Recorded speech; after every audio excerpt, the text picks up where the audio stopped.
This is to certify that movie Twats. has been classified for live streaming.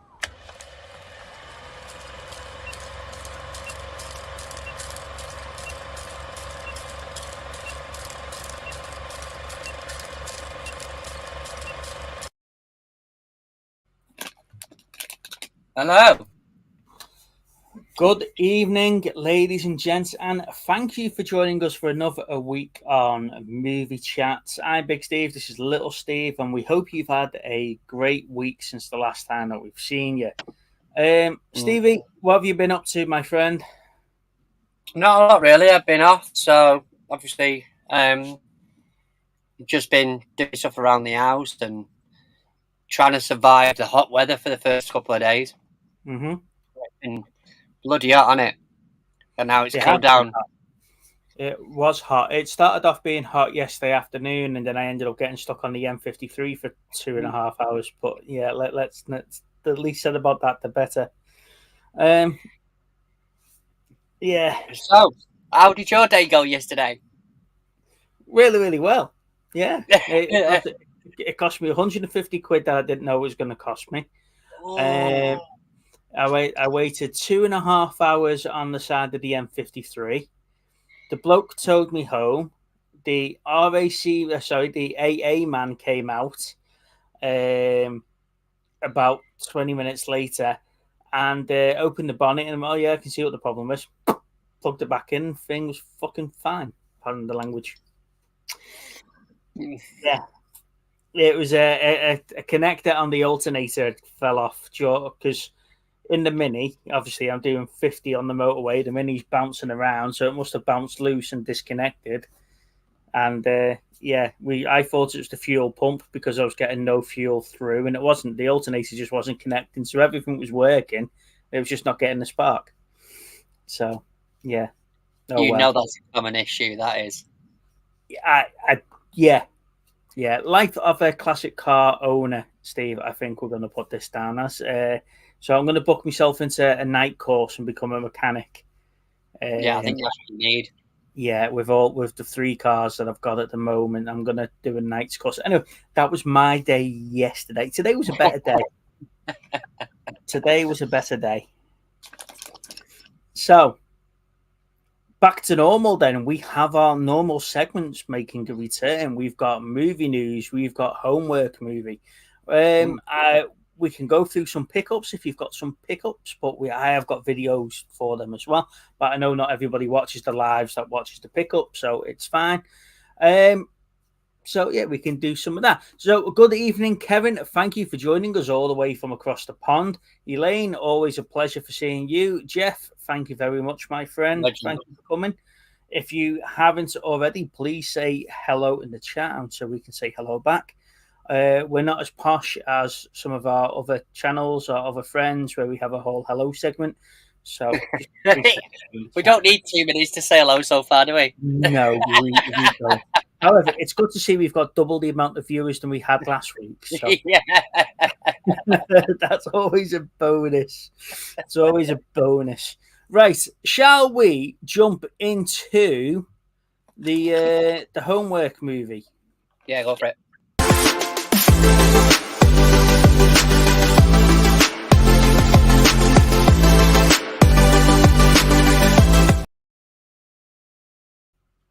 That's right, ladies and gents. We suffer so you don't have to.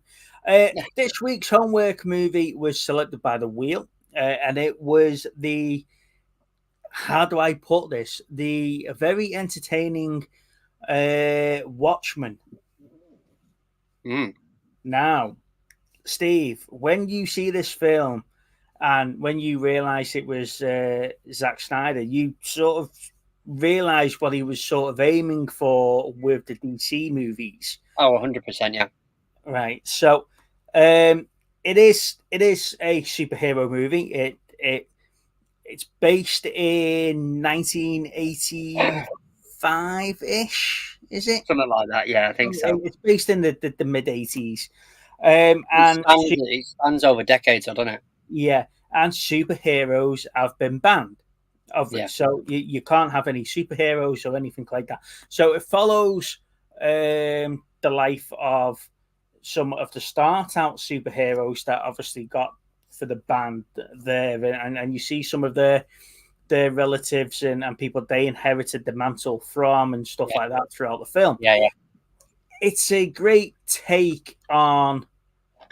I'm going to say it's a great take on the comics. Now, I only read a handful of the comics after seeing the film. I didn't realize it was a comic line to start off with. To be perfectly honest with you, I've had to take a note of the actors in this.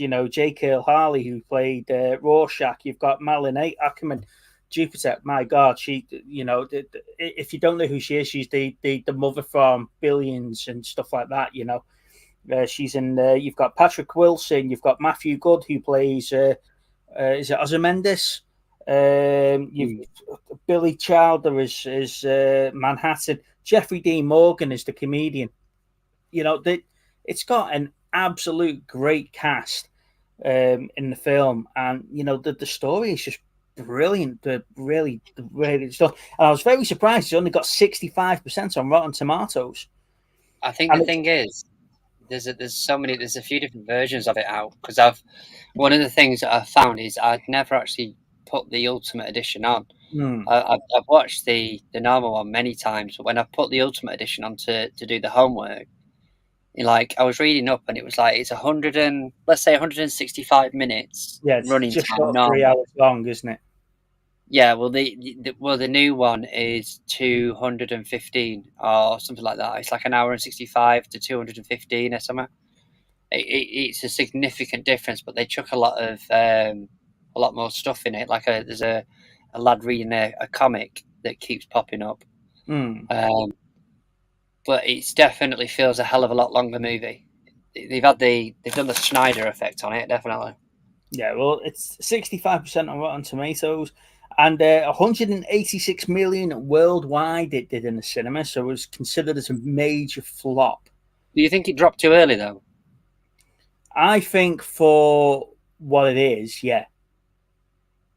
I don't know. I think if it had gone down the route of, after some of the DC movies that dropped, I think it might be slightly higher. But don't forget, at the time this was out, we were just getting we've just gone through the likes of your Tobey Maguire Spider-Mans, your Blades and stuff like that at the X-Men films at the start of, or towards the end of the 90s, the beginning of 2000. What was this, a 2003 film? God, it must be something like that. Yeah. So you're just going through those Spider-Man and X-Men sort of movies. So for this one to drop 2009. Well, there you go then. So you've had quite a few of them, haven't you? So it's dropped right in the middle of the, how do I put this politely, the poorer superhero movies. Yeah. And then we start getting the blockbuster sort of Marvel events that were happening. Your Iron Mans and stuff like that. My God, I just love the film. I just love how dark and gritty. When I say dark and gritty, this was dark and gritty. It's not the Batman dark and gritty, the Robert Pattinson Batman dark and gritty. That was just dark and shite. But this one was the Rorschach scenes when he's in the prison and he's fighting and he's laughing as he's handcuffed. You're locked in here with me. Yeah, he's laughing as he's handcuffed the bloke through the bars and just cuts his hand off with it. They just cut his arms off with saws and stuff. It's just, it is just the way that an anti-hero film should be. Rorschach's the anti-hero, isn't he? He's just out to kick the crap out of people and just have done with it. Obviously, you've got Night Owl and Jupiter and who are you're meant to be your superheroes doing it for justice and the rights of all man and all that crap. And I think the soundtrack in parts is definitely, I'd say, Guardian-esque. You know, where it's a bit of a strange soundtrack. You still with me, mate, or you froze? Have we lost little Steve? No, I'm here, mate. No, he's back. The soundtrack's very the soundtrack's very Guardian-esque for me. You know. Oh my god, yeah. This is the thing I'd forgot about is the soundtrack. It's such a better soundtrack than I remembered. I mean, just listening to it, going, oh god, it's another classic. You know what I mean? One after the other on it. So, but I've just been watching it in 4K because I got the 4K of it a while back. The picture quality is brilliant. It's such a great movie. But I tend to watch it at least probably once a year. But it was just been the original version, not the Ultimate Edition until now. Now, guys, if you haven't got round to watching Watchmen for any reason whatsoever, go and watch it. It's supposed to have set up for a sequel, and you can see it's set up for a sequel, but we never did get the sequel for it. That is the only part about it, really. Yeah, the TV series sort of picks up and sort of runs with a little bit of the story from the film and the comics, and sort of gives you that sequel feel. But the movie itself is absolutely superb. The only thing I'd say about it is that because it takes a while for them to sort of kick into the main story, because they're going through everyone's sort of backstory very quickly and what's happened between. Well, the version I watch seems to be really, really slow. It might be a bit quicker for you with the different versions that you've. No, it's longer. But the thing is that can you tell me a movie that has a better sort of monologue at the start? No. Sort of intro. No. It explains. It sets the tone brilliantly. Like I say, you've got 5, maybe to 10 minutes of Patrick Wilson talking to the Night Owl before him about and they're just passing memories off, and you see it's got like a very boys-esque feel to it. That opening where the heroes are in like in the war and stuff like that, and their interaction with the public and the reason why they get banned. It's got a very boys-esque feel at the start, and I do wonder, is that sort of taken into the boys a little bit from? Have they used Watchmen as sort of like a basis for some of that? Maybe. I never thought of it that way. I mean, could you tell me, like, is there any of those characters, like, what you would say is your favourite character in that movie? Just out of curiosity. I do like the comedian. I do like him. I think he was quite funny. But like you say, the film is about him dying, really. Yeah. And that's what brings everybody up. So back into it. And I like Night Owl. That Night Owl's just like your modern day. He's like your Wish version of Batman, isn't he? Isn't he? With all his gadgets and the owl itself that flies and stuff like that. He is your Wish version of Batman. Dr. Manhattan? Manhattan's good, but like I say, he's in the film for about 15 minutes of the whole film.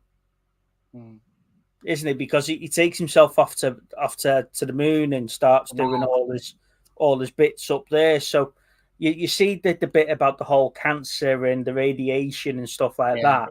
But then to actually see Manhattan himself, he's only in it for about 15 minutes of the film.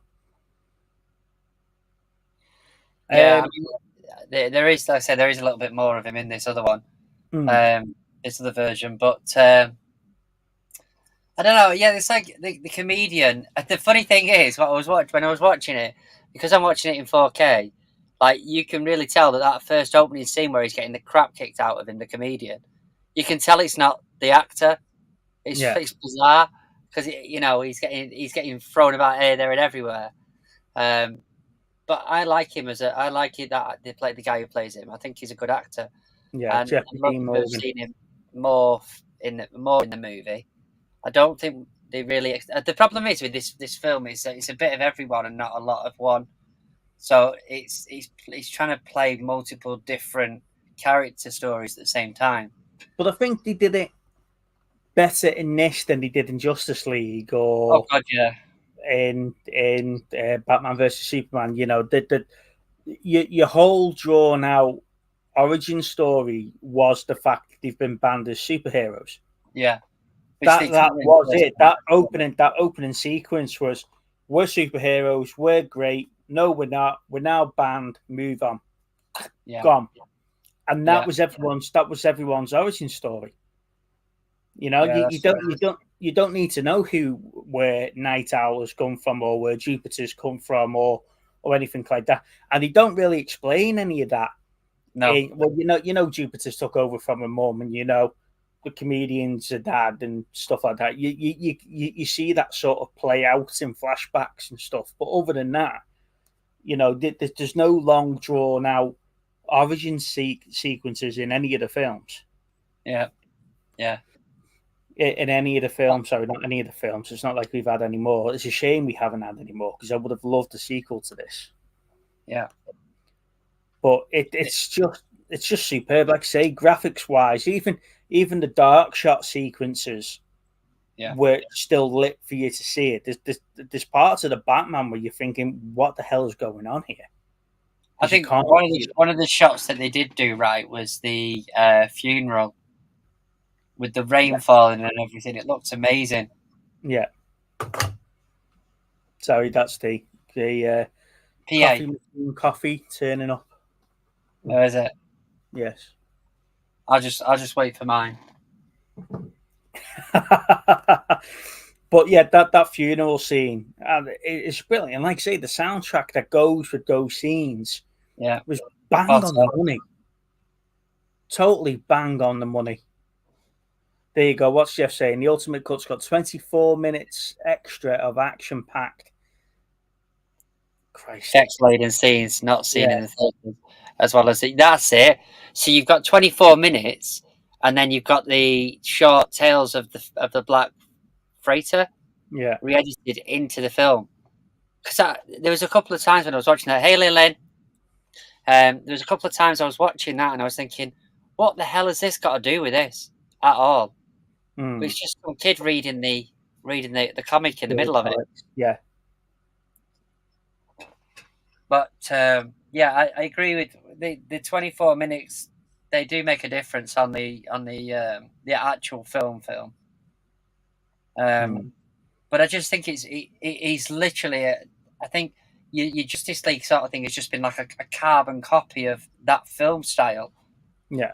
We talk about different directors and watching them and saying, you could without really knowing who the director is, you could tell by the sort of style of filming.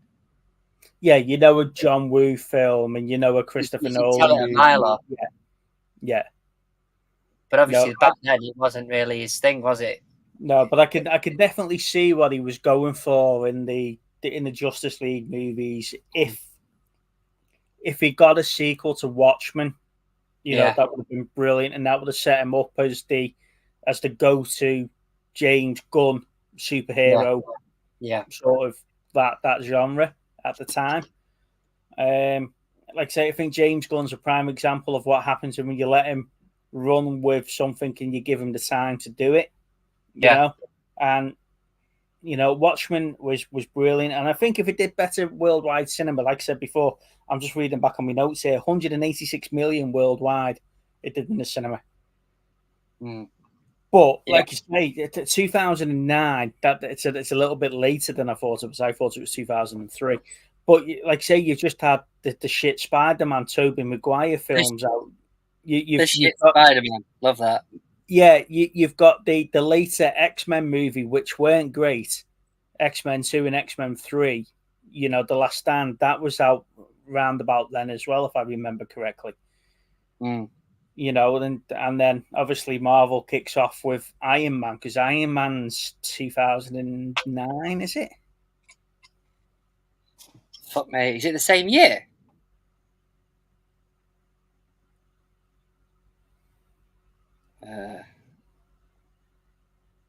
Because it was like a decade in the making, wasn't it, when we got Endgame? 08. So Oh, wait. 2008. So yeah, so it's around the bump then. So maybe you were just very early superhero fatigue when Watchmen came out. Maybe. I mean, you're talking. Watchmen was the year after, wasn't it? Well, after Iron Man. Director's Cut or Ultimate Edition DVDs. I always think of the nerds on Big Bang Theory saying they get an extra 14 minutes compared to. Yeah, I agree with you, Jeff. I know exactly what you mean with that. Big fan of Big Bang Theory, and yeah. What was that? Indiana Jones and the Temple of Doom? Was it the extra 14 seconds that changed the whole tone? Yeah, the extra 14 seconds. Yeah, that's the one. Hey, Neil. But yeah, they like you say, yeah, that whole Hallelujah song when we're during the love scene and stuff like that, and and then you've got a few other the few it wasn't Golden Brown. What was the other one that Times Are Changing at the start at the opening sequence, and there is some cracking songs in that film. And it's definitely worth a visit, guys, if you haven't seen it for a while or anything or like that. Like I say, I try and watch it at least once a year. You got Unforgettable. You got Sound of Silence. Mm-hmm. That's another one that's dropped in really well. Yeah. All Along the Watchtower. Mm-hmm. Jimi Hendrix. There's loads, man. It's such a great soundtrack. That love scene. It's called Bonking. Yeah. I put it on earlier on, and Lou was like, "Oh, are we coming up to that scene? Can we wind it forward?" I'm like, "For fuck's sake!" Do you know what? I was talking to Lana the other day about my TV series and stuff because she walks in just at the time when there's something going on the screen, and I'm like, but it's not that. I could be watching a whole series of 24 or something like that, and then the one sex scene in the whole 8 series, and she'd walk in on it. Yeah. However, I can't fault it because I was watching Spartacus once, and every 5 minutes there's somebody going at it, isn't there? So it's just like, right, okay, you've got me on this one.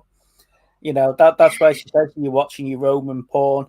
So if you ever anywhere near Lana and she's telling me off watching Roman porn, it's because she caught me watching Spartacus. I say caught me. It's not that I was hiding. AFK away from keyboard, like it. Yeah. So that is Watchmen, and guys, I say this again. Go and watch it. Just enjoy it. Just enjoy watching a superhero movie where there's no franchise, there's no sequel, there's no nothing. Can just go enjoy a solid story from start to finich. And, it's not trying to set up another universe of stuff, is it? That's the thing.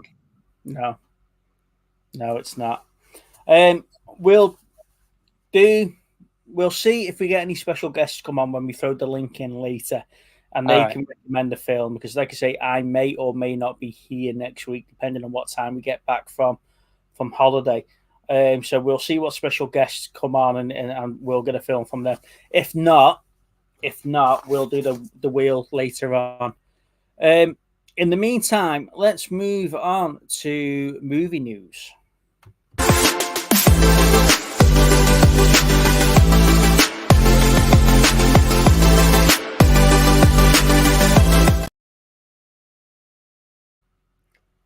So, the movie news that I've picked, obviously there's been a lot going on in the world of film and everything over the last 6-7 weeks that we haven't done any of this. The one that there's 3 big pieces that I've picked up, and it's quite fitting really that we start with The Crow, because we've just been talking superhero movies, we've been talking movies that set up franchises and stuff. So they've been talking a lot about it. Now it's going to follow Eric and Shelley, like the first one did, where they get killed and whatever else, and they're going to follow Eric's revenge on what's happened throughout that. So there's no change to the original story of The Crow. So the reboot is going to go through that story. Right. However, they have called it a dark, gritty, anti-Marvel superhero movie. Okay. So break that one down. A dark and gritty, anti-Marvel superhero movie. Mm. Now, this is coming from director Rupert Sanders, who did the Ghost in the Shell film. Right. Yeah. What's the name? Mike, I think Scarlett Johansson movie. Yeah. And I absolutely love that film. I did the special effects, the visuals on it, the pacing, and sticking to the core content of Ghost in the Shell. I actually adore that film. Yeah. So if he's going to put that level of detail into The Crow, we should be on for an absolute winner. However, he has said the partners of the movie are also looking at a new toy line, new computer games for Xbox and PlayStation, and a supported anime series to go with the film. So I'm hoping the anime series is going to pick up where the film is left off. Right. And not pick up parts of the story that don't make sense within the film. However, for somebody like us with your collections, the toys and the games sound really intriguing to me. I want to know. I want to know what they're bringing out. You've got two crows sat behind you. Yeah. If I remember correctly, you've got the one from Christian. You've got the big one up top. I've got the neck at the top. Yeah. But if he is setting up the franchise for The Crow, and bearing in mind we got 4 films and a series off the back of including the original. I don't really count any apart from the first one, to be honest. All right. So the 3 sequels in the series that they were, don't get me wrong, Mark Dacascos tried his best to try and keep it going after what happened with Brandon Lee. But if we are building a franchise, you need to hit this first one really, really well. Yeah, agree. Right. So if the first one's shit, I'm not going to spend time trying to get to the second one that's going to try and rescue us. Yeah, no, I understand that. I mean, the thing is that I'm not massively happy about them doing a remake, to be honest, or a reboot, whichever one they want to call it. No. But it is what it is. Stick to the core content. Get it right. Yeah. Give me a great film, and I'll really enjoy it. You know who's cast yet? It's Skarsgård, isn't it? Is it Eric Skarsgård? He's playing Eric Draven. Right. Okay.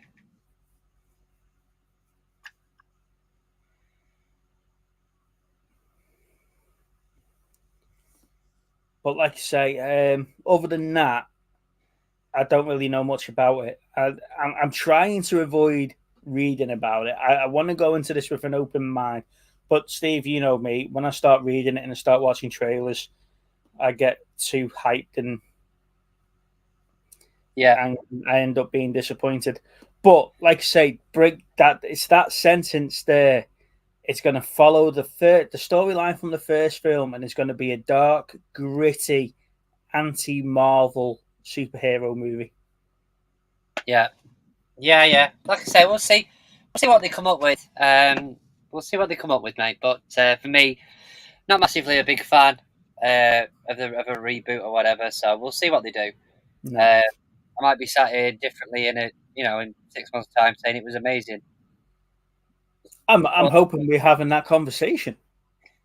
I'm hoping we're having that conversation that this film is blow me apart, and I actually love it. Next on my list, new Bad Boys. Bad Boys 4 is being released next year. They wanted to go Bad Boys 4 with the number 4 Life, but obviously Bad Boys for Life have been taken on the previous film. So the working title for this one is Bad Boys Ride or Die. Yeah. reading on it, it's got 2 directors, so it's got co-directors, and by the sounds of it, they want to take the film in different directions. So that sums it up for me already. One of the directors has come out and said they want it to be action-packed and stuff like that, and not necessarily all Will Smith and Martin Lawrence. So they were going to try and focus on the new squad, which, if you remember when we watched Bad Boys for Life, that's what I said I hope they do. They bring them in as the older statesman policemen and have it that the younger squad members are off doing all the adventure. However, the other co-director has come out and said it's going to focus more on Marcus and bring Marcus's story to a close. They're not going to be focusing on Mike. So that's Martin Lawrence's character, don't forget, because Mike was Will Smith. So the following Marcus's character here, Martin Lawrence's character, Marcus, they're going to take the lead and they want to move it into a more of a comedic sort of role instead of the action movies that we were getting in the last 3 films. So we're going to get an action comedy. And I know Bad Boys, there was elements of the action comedy, but the first one was more action than comedy. The second one was more one-liners, and you sort of got more of the bromance and the relationship between them. And the third one was just down just being old. So this one, obviously, they're getting on now, aren't they? So Martin Lawrence isn't as fit and active as he used to be, is he really? You know? No. Let's face it, he's going to be getting in and out more of a Ford Ranger than he is as a Porsche 911. So, yeah, that's true. Yeah, if they're going to... Again, I'm torn. I wasn't a big fan of the third one. Yeah. If you remember. I enjoyed... See, the thing is that I actually enjoyed the third one. But I thought that that's probably where they should have left it, to be honest. I thought they'd sort of covered a few different genres within that last movie. But the overall story between 1 and 3, I thought that should be pretty much done then. But the problem is that because it's done so well, it's just let's get another one out while the iron's hot, isn't it? Yeah. Well, like I said, I'm interested in the fact that they're saying that they're focusing more on Marcus and not Mike. See, the thing is that for me, I'd rather be in a position where we're like, I wish they'd done a sequel to something like The Watchmen, than go, bloody hell, that lost it after the 6th one, didn't it? Yeah.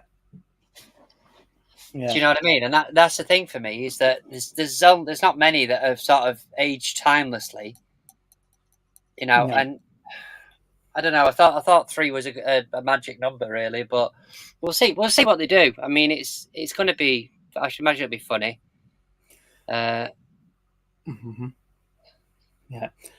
Last on my movie news. Sorry, I just noticed we've got a comment there. All right, done it. What was it? I don't know. I've deleted it now anyway. All right, okay. The last on my movie news. So we're all thinking about Mira, right? In Aquaman 2. What is going to happen? Are they going to recast Amber Heard? Have they reshot in and brought another actress in to do parts? Because they were going through reshoots not so long ago. Now, bearing in mind, this film's out in December, and they were reshooting large portions of this a couple of months ago, up to 6 weeks ago, I think it was, wasn't it?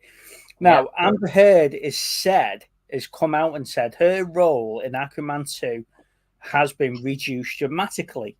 This explains the reshoots the recent reshoots that we've just had. Amber Heard blames it on the court case, saying that they don't want to take the hit in having her in the film.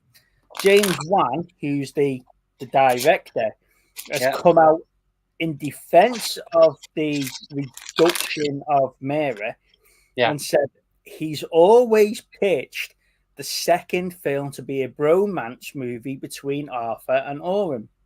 The first film was the romance movie between Arthur and Mira, and the second one is how Arthur's getting on with the rest of the Atlanteans and his extended family. So Mira was always going to take a back seat. So which way are you reading this, Steve? Have they brought Amber Heard? Sorry? you seen the trailer? No. The trailer has about a split second of Amber Heard in it. And when I say a split second, I mean blink and you'll miss it. So, are you reading this then in the way that they brought her in, filmed 4 hours worth of movie, and got her in there for about 10 minutes at the most here? This And is a Jared Leto situation going on. Yeah, Jared Leto Joker situation where the Joker would have had a huge role in the film otherwise. Yeah, I think so. I think none of that stuff last year happens, and she has a decent role in this. Yeah, because I sat there earlier on and watched the trailer. I was like, I want to see now. I want to see, and I was scrolling down the comments, and it took me till about the 4th or 5th comment to see somebody mention it, and I was like, right, let's have a look. And it just opened a thread of people going, "I ain't watching this if she's in it." Yeah. So, but yeah, she's literally 0.5 of a second. It's terrible. But the thing is that I don't. The problem is that I don't know where this is going. The actual movie itself, because I don't know what sort of character Aquaman is at this point. I'm not sure. Well, I don't know with Gal Diggett, or the Gat or whatever her name is staying on as Wonder Woman. I think Groot's in this. I think the Guardians are in it. Well, this is DC. Guardians is Marvel. No, I know. Sorry, I know what I meant. Not the Groot. Who the fuck is it? I saw. Sorry, I'm getting confused on that one. I'm sure I saw somebody in the trailer. Who the fuck was it? Because he said some of his friends. I forget who it was now, but there is definitely some cameo appearances. Little Mermaid. The But what I'm saying is that the thing is that it is sort of like a Guardians-esque. He's going with they're going with the comic side of it, a bit like Thor, that sort of thing. Whereas if I remember rightly, I thought the first one was quite a relatively serious movie. Yeah, it was. It was pretty serious. However, Ragnarok was a breath of fresh air at the time for Marvel. Yeah, because they were getting stale. However, what they did with Love and Thunder was just too much comedy and not enough story and not enough actual substance to get it over the line. But if they've brought in was it just Mr. Big? Yeah, no, I know. I'm trying to say, Neil. It's just I'm completely blanked out. Because I saw this trailer earlier on, and it's only a couple of minutes, but it was really bugging me. He introduced someone, and I can't remember who it was. So I'm trying to find out now. But if they've gone down the more comedic route, but like I say, this is probably the reshoots that they were doing. Somebody somewhere has decided, right, we're not having Amber Heard in this film for more than 15 minutes, right? So, you can't be having this. So it says on here, Aquaman and the Lost Kingdom, right? Mm-hmm. You've got Ben Affleck, so that means his Batman's in it. Yeah. Michael Keaton, his Batman. William Dafoe as Naiadis Vilko. Yeah, he's his tutor. Yeah, he was in the first film. So your cameos are going to be the two Batmen then? Yeah, the two Batmen. Yeah, I don't know who it was I saw. You'll know what that will be. That will be Aquaman talking to Ben Affleck's before Flashpoint. Yeah. And then it'll be him talking to Michael Keaton at the end of the movie after Flashpoint. Yeah. Because the whole idea wasn't it, was that Keaton was meant to be carrying on. And then it was setting up the next phase of movies. But obviously this has all gone to shit. Yeah. So this is the last film of it doesn't really mean anything sort of movies after he's gone. Because after this, you're going to be getting James Gunn's new Superman and Batwoman, Catwoman, and whoever else from the Flash, aren't you? Because they're going to carry on. So we're going to get the Supergirl from the Flash carry on into that. Yeah. Oh yeah, definitely. That's going to be coming in it. Yeah. So really annoying me now who that was. I saw. Well, while you're going through your pickup, Steve, I'll watch the trailer very quickly and I'll see if we can find out who it was. Yeah, please. Yeah. So okay, put me on big screen then, big man. Right. Let's.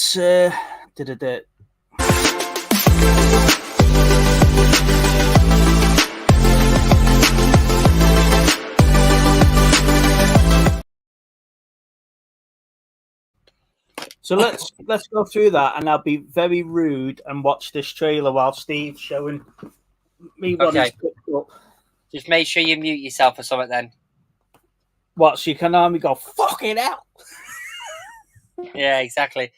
So just a few this week. I have done a video with the pickups on that I've done last couple of weeks, so I'll get that out as soon as I can. But just a few things I picked up this week. So far I've got this was on a 4 for £1, which is The Father. Bit of a difficult movie to watch, but I enjoyed it. It's just because I've got family that have suffered with Alzheimer's, and I think it's very much that. But Anthony Hopkins is brilliant in this, so I've enjoyed it. I got 4 for £1. I picked up. I think it's probably for trade really, but I got Top Gun on Blu-ray, the Ultimate Edition of Batman versus Superman, which is the 3D version as well, but it's got the lenticular cover, which is cool. Another one I picked up as part of that was a Region 1, so an American version of the Terminator, which it's really cool on the lenticular cover. It is a Region 1, obviously I do have the movie already. You've got the slim case, but that lenticular cover was worth 25p. So I was picking that one up. I'm trying to think what the other thing was I got as part of that. I got something else as well. If I had to tell a lie, that was the 4 for £1. Then I picked up Falling Skies Season 1. This is the Steven Spielberg, executive producer Steven Spielberg, first season. I've never seen it, but it was only a couple of quid, so I picked it up. £3. I picked it up. Then I got a movie I've never seen, which is Tommy the movie. I paid up a little bit for this. I paid £1.50, but it's a 2-disc edition, collector's edition, which is nice. But this is the reason I picked this up is because it's got Roger Daltrey in, and I like Roger Daltrey. But if I remember rightly, it's about the Who. So looking forward to that bad boy. Then a few more from my collection I picked up this week was Braveheart on 4K. Mm-hmm. Obviously one of the classic movies, so I had to pick that up. See, I watched Braveheart the other week, and I was talking about this with you. It's a film that I can watch quite regularly, but I got quite bored of it the last time I watched it. Well, I mean, the thing is that it is one that we will watch at least once a year. In fact, she mentioned about putting it on the other night, a couple of days before I picked it up, but we never did in the end because it was like getting on to about 10 o'clock at night. And it's a 3-hour movie, so I weren't doing that. One I hadn't planned to pick up, but I did, was the 4K release of Blade Runner 2049. Really nice cover on this, like a really glossy cover on it. It comes with postcards and stuff, so that's a nice set of 4K-ness. And then I think this one, whenever I've spoken to a lot of people, one of the best 4Ks they've said out there on the market is this, which is the Joker. So the Joaquin Phoenix Joker, really nice cover. It's in really great condition. They've really looked after it. But yeah, 4K. I was picking that up. So that one, and that's it really. I've got, like I said, I've got another video of the other stuff I've picked up over the last few weeks. So I'll run through them when I drop the video. Yeah. But that's pretty much it, I think. It's all. Oh, no, it isn't. Oh, no. Put me back on the screen. Oh, no. Okay. So, I was watching Fix It for reselling. And Chris had sent him.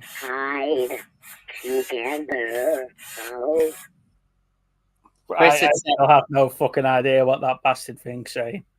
Chris had sent him one of these that he picked up, and after it had been fixed and everything, he did a video of it, and I thought that's really cool. So I wanted one of my own. So it's the Furby.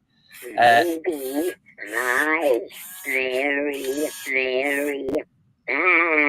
fast. Can someone translate this thing for me? I have no idea what it's saying. To make it worse, the other day he rubbed it in a particular part, and it says "ET says no touch."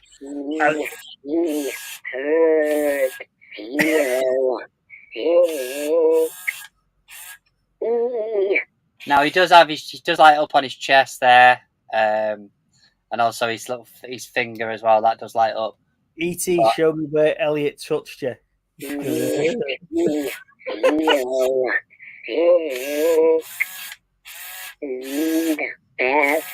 friend, please. So yeah, I was definitely having one of those, but they go for all sorts of prices on eBay, and I've managed to find one from, I think it was the RSPCA were selling it on eBay, and it was one of the only good times of having a charity shop on a.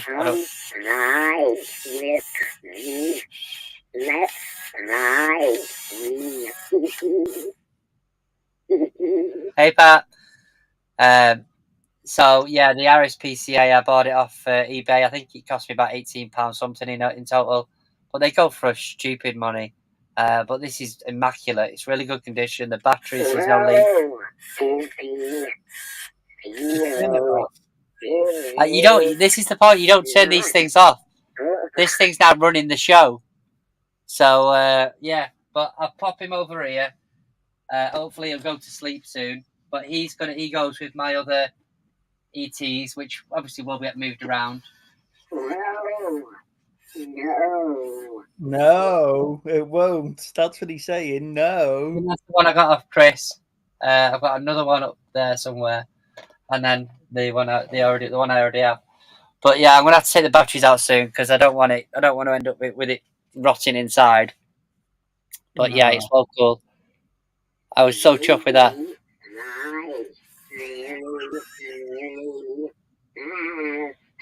I just have no idea what it's saying. Between that and my musical Pikachu mouse mat, it's never a dull moment in this room. So, as you can see, I've been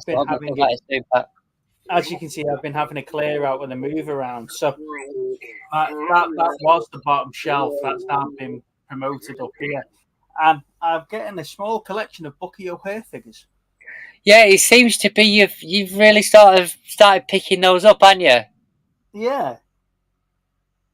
When you said you picked some more up, were they the same things or different creatures? Different characters. I've got Willie the Wit now, and I've got Bruiser the baboon. Wow. So yeah, it's like the stars have aligned. So I'm not going to go into me pickups. However, because there is a video coming out. However, I did get 2 for you today, Stevie. I wasn't just shopping for myself today. I picked up a hip flask for Mike. Okay, yeah, that's cool. Picked this up from Chris's Whatnot. Assassin's Creed. Yeah. So I know that you like Assassin's Creed. I picked you up a Jackie Chan, Jaden Smith, Karate Kid Steelbook, Steve. That's really cool, but it's probably cooler than the movie, isn't it? It's cooler than the movie, my friend. It is Blu-ray as well. Yeah, that's nice, mate. Thank you. It's not your cheap and nasty DVD. And then a film that I really do enjoy, and it's underrated, and again, I'd highly recommend anyone going to watch it, is Priest.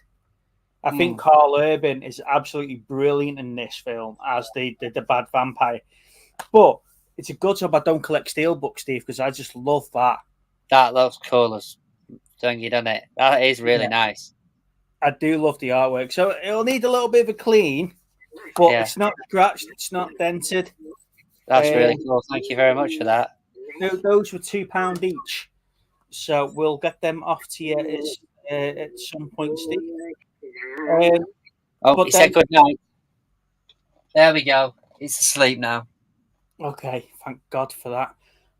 The rest of the pickups, you'll have to watch the video on Saturday to find out what I've picked up there. Didn't you start this video by going, yes, but not everybody watches the pickup videos and the live, so what you really meant is I'm not going to show you anything.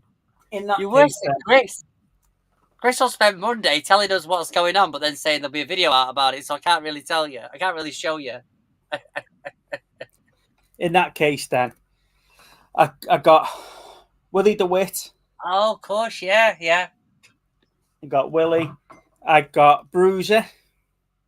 The baboon. Yeah. These ones you're on about, you picked up. Yeah, these were what I picked up today in Birkenhead, £5 each.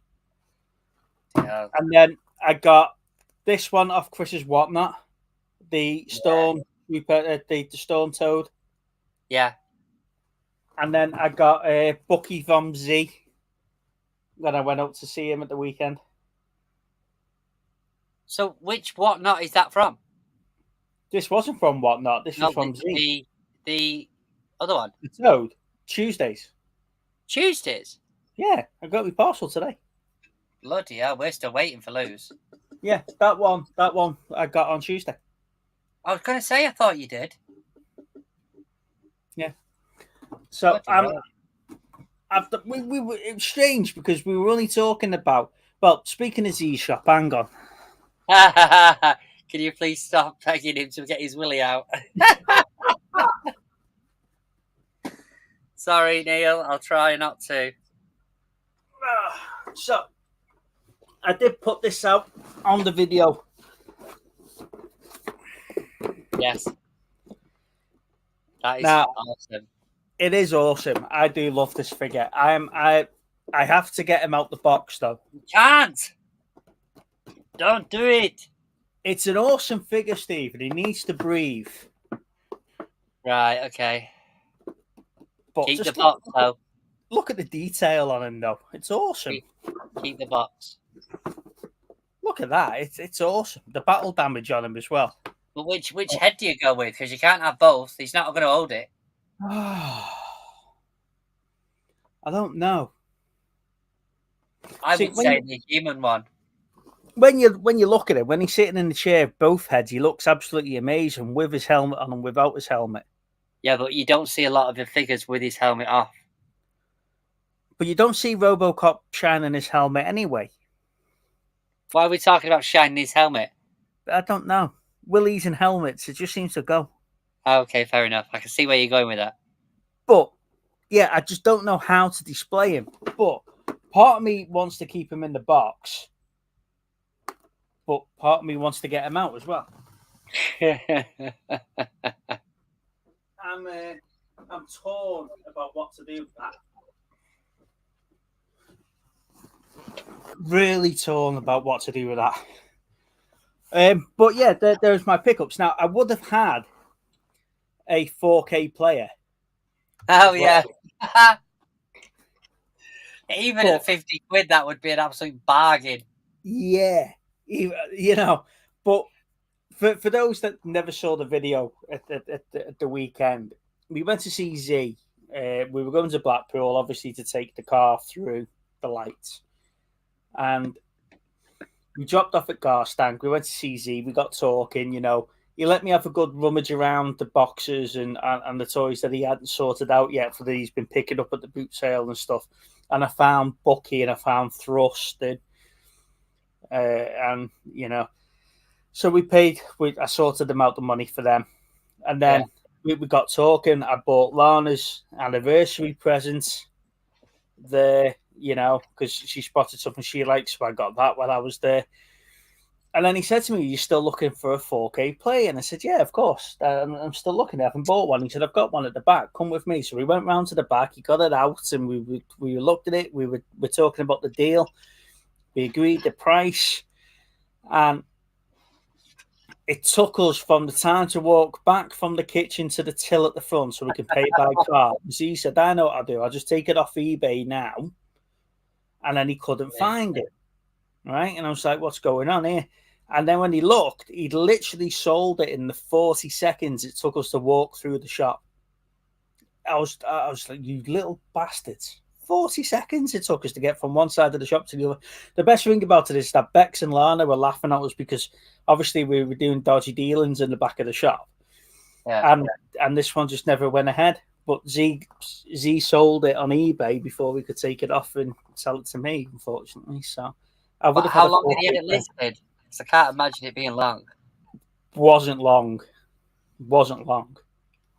I can imagine it like you listed it about half an hour before you walked into the shop. Yeah, and then so unfortunately it just wasn't meant to be. But like I say, Z did me a great deal on the pieces that I picked up, and it's not about the deals when I go to CZ. It's just more about going to CZ and Bex, isn't it? And yeah, of course. You know, and the toys is just an added bonus to. I don't know what Bucky's doing to Bruiser there. The angle I've put them on. Dirty mind. But, well, he is a rabbit after all. So, what was I going to say? Oh, so have you watched the trailer then now? Yes, it's the character that you see get bust through the wall is one of the bad guys. He's not one of the main characters because in the couple of scenes down, there's about 5 of them that look the same. And then the character we're introducing is who was the Ocean Master in the first film. Did you know the brother that was in charge of Atlantis? Yeah. It was him. That's who he's introducing. So another thing about movie news this week is that obviously they've decided to finally drop the UK pre-releases for Mandalorian 1, 2, WandaVision and Loki. £45 a box set, Steve. I know, I have my WandaVision on pre-order. So, the question I was going to ask the likes of you and AJ and people who bought these things on the pretense that they were never going to get released, what are you going to do with your pirated copy? I don't have a copy of them. You got WandaVision? No, I haven't. I thought you did. No, I never got that. The only ones I've had so far are the ones that I got through you and the Obi-Wan. I never managed to get because when I checked the guy who would usually get it from they were coming up at like £35 for that. Right. So I was like 35 or 32, something like that, and I was like, no, I'm not doing that. Yeah. But obviously, between conversations between us and the Bounty Bunch, we were saying about these things might be coming available, so keep an eye out, sort of thing. But I said to Lou earlier on, I was like, I wouldn't. There's only 2. I've never really pre-ordered a lot of stuff, not unless I knew it was coming out. But on Amazon, I've got 2 pre-orders at the minute, which is now for WandaVision and Scream 3 on Steelbook. Mm. And the Scream 3 4K Steelbook is because I've got 1 and 2 on Steelbook 4K. Yeah. So I didn't want to miss out on that. And WandaVision, which is what I've been after since it came out. Since the program came out, because I just find it such a fascinating Marvel program. I think it's different than all the rest of them. So I'm chuffed with that. I'm a bit annoyed about the price, but I'm hoping they drop it a little bit, but I don't think they will. No, £45 for a season on Steelbook. 4K. So that sounds about So that sounds about right compared to some of the prices that I've seen some of the other stuff going for, like say in that chat group that we're in. Yeah. I know what you mean. Am I surprised? No. Are they gonna? This is definitely them dipping the toes into. Is it worth doing? If we're going to do it though, are we going to just do it as collector's editions? Yeah. If they were bringing out WandaVision on Blu-ray, at 20 quid. If you can sell 200,000 copies of WandaVision on Steelbook collectible, then is it worth doing it on Blu-ray? Probably not. The thing for me is that technically this is all out of order. And I don't mean out of order in that respect. What I mean is, like, Loki came out after the Winter Soldier one. Yeah. So I would imagine that the first ones that they would be dropping would be WandaVision and Winter Soldier. With Mandalorian as a sort of side thing as well. But I don't know. I don't know why they've skipped that. I'm not sure. Because when the Winter Soldier wasn't a great series, and it doesn't tie into anything that they've done since. Yeah, but it was more like a glorified movie, wasn't it? It was a long, drawn out. It was a 6 hour. It was a 6 hour long movie, but nothing ties in. It doesn't tie into anything apart from the fact that Falcon is now Captain America. But none of that is tied into any of the films or any of the series that have dropped since. No, I understand what you're saying, but I still think it should have been in order. But like I say, we've had this conversation a few times now. But if we went back to after so many years, it's released on after a year or 6 months, it's released on digital or whatever, and then after a year or two down the line, it's then released.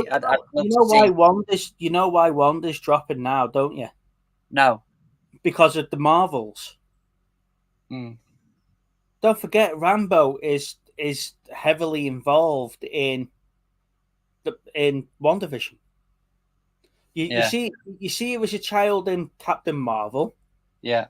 Then she's in WandaVision. Yeah. And then she's in the Marvels. So they'll be dropping Wanda now because that's where Rambo's from. Yeah, I know what you mean. Right in time for the Marvels movie to come out later in the year. Yeah, okay. So that's why that will be. And the fact that Winter Soldier and Captain America hasn't been released yet. The Winter Soldier and Falcon hasn't been released because they're not linking into anything else. Loki will be dropping now because season 2 is coming out soon. Yeah, that's true. So they're going to want to sell season 1 in Steelbook right when season 2 is released. Yeah, but then you've got Man in season 1 and 2. 45 quid a show. I don't know. Well, like I said, that for me was big news this week. Trying to think what else. Prey getting a UK release. Oh, Prey, yeah, of course, yeah. I'm looking forward to that. But again, I'm interested in what people are going, because I'm in two minds. Obviously, I really enjoy the film Prey, and I've got a bootleg copy of it, and it's a great bootleg copy. And I love the front kit. I love the cover art. I think the cover art is better than the cover art that's on the Steelbook. Yeah, but do I? And I've always said, if I was to get the bootlegs and then an official copy come out, I would go and buy the official copy. But there's no Blu-ray version of Prey yet. It's 4K Steelbook. If only you had a 4K player. If only I had a 4K player. If only if I had a friend that was selling one that I could buy one off. If Bucky O'Hare hadn't it wasn't Bucky. It wasn't Bucky. It was Lana's anniversary present that distracted me. If I wasn't such a good husband and buying an anniversary present for her, I would have had myself. She would have loved a 4K player. She would have loved a 4K player. She really would have. She'd have been all over that. Did I tell you the story about the 4K TV? about how I had it in my head that it was a 55-inch that we were replacing, and it wasn't. Yeah, you did, yeah. That's one way to do it. I had it in my head that our existence. We definitely had a 75-inch TV. I know we did. Yeah. I know it looks bigger in the shop, but you know. Yeah, and I had it in my head it was a 55, and then we got it home and put it next to the other one. I said, "Babe, this TV's bigger than the one that we've got now." Brilliant. Anyway, but it was, yeah. So that's the problem that I've got. If they release because I'm not you, Steve. I haven't got all these thousands of steel books and whatever else, and I don't want to go down that route. But it's more of a case of if that's the only route they're going to take me. Yeah, I understand what you're saying. Because, like you say, the likes of AJ and Rob and Lee, who've got these bootlegs, yeah, the bootleg Blu-rays, they're in that predicament now. Because I know AJ's always said if you buy the original of it, because he did it the other week with something. What did he give away the other week? Was it the Rocky films or something? No, what was it, man? Oh my god, what was released? It's going to annoy me that I'm going to have to go back and watch the video in a bit. Yeah, because he did. He bought the original and then gave the bootleg away to somebody. No, there was that. To be fair, there was that one a few months back with the Rocky 4, where he had Maybe the that's Drago. He had the Drago version. Yeah. And then he upgraded it to that. But yeah, I mean the thing is that Hey, Mike. we weren't expecting to get any of this. Hey, Mike, we weren't expecting to get any of this. So the fact that we now are, I mean, I think it's a good thing, but it's just the pricing, man. You know what I mean? I would love to have all of them, and it's going to take me a while if I do. But what I don't want to end up doing, and I'm hoping that they don't sell out. I'm hoping. Well, I am hoping they sell out, and I'm not hoping they sell out because I want to buy them. But at 45 quid a shot, you know, and I know they're staggering them, but they're what is that? 1, 2, 3, 4. Is it 4 or 5 releases? Oh, you got Prey as well, so let's go 5. You know, 5 big releases. Like, it's bloody expensive at 45 quid a shot. Why do Mando? Why do Mando? Why not do Obi-Wan? And why not do Andor? Well, because they're direct link. Yes, but Mandalorian is a big standalone, isn't it? It is, but if you completist Star Wars, I want an official Obi-Wan. Yeah, why not do Obi-Wan and Andor, knowing that Ahsoka's coming to an end soon? We're on episode 5. There's talk of an Obi-Wan series 2. Yes, that'll probably be released at that point. The only problem with me now with Obi-Wan is that he survives. Yeah. I've got no interest in Endor season 2 because I know he dies in Rogue One. Sorry, spoiler alert, guys. Hence the thing there. The character dies in Rogue One, so he doesn't go any further than that. And this is building up to that mission of him actually going on Rogue One. No, I get that. So we know Obi-Wan survives. So there's nothing there. It's blew the whole Obi-Wan not knowing who Leia is out of the water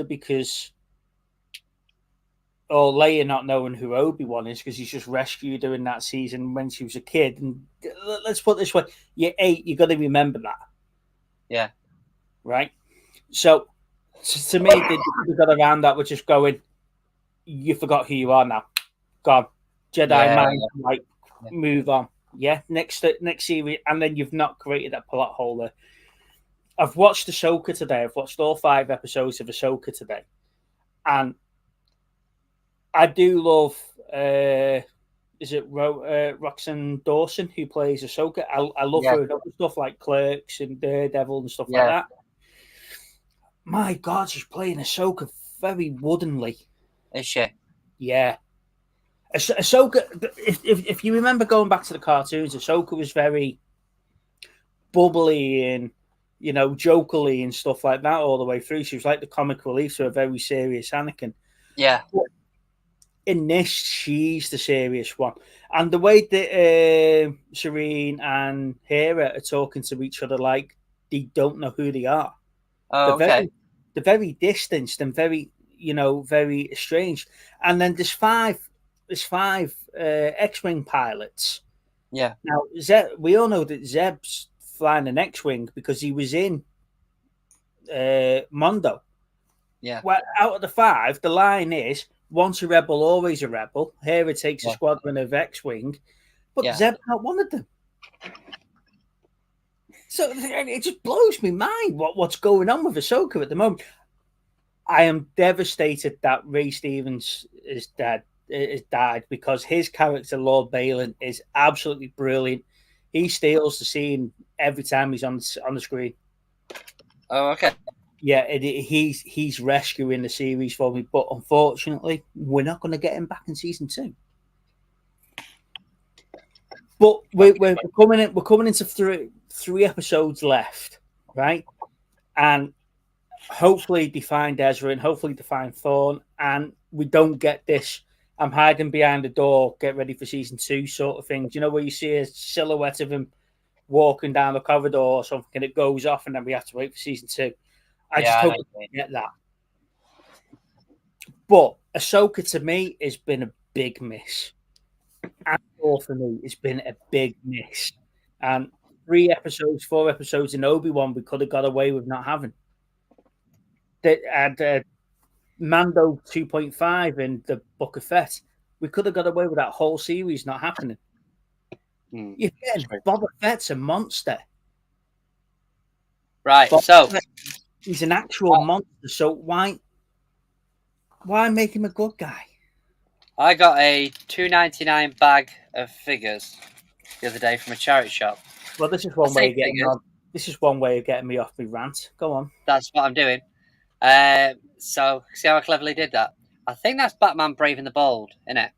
Let me put you on big screen, sir. Now if I tell you.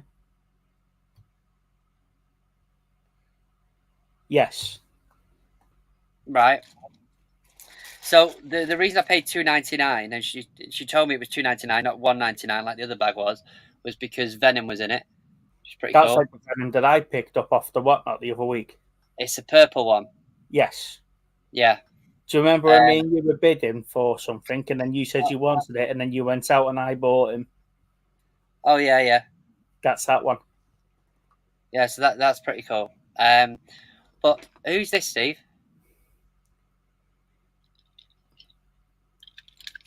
That looks like it's Hot Rod from the film. Oh, actually, no, it's not. Is that Breakdown? I don't know. You're good at Breakdown. Can you tell me if that's Breakdown? Let me just try and see if I can get any better. Maybe put the light on it or something. There we go. Let's try that.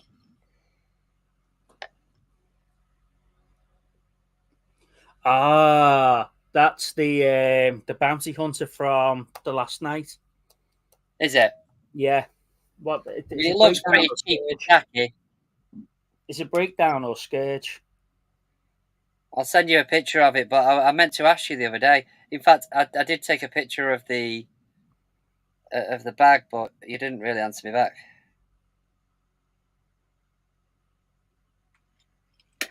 Let me.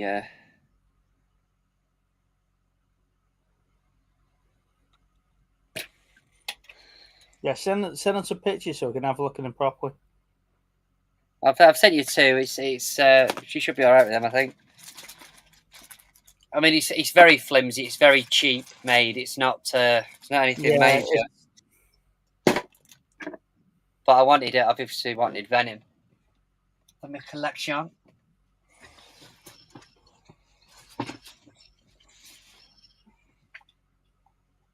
Yep. Put him back. Still any ideas? 2 seconds. The pictures have just come through. How was it?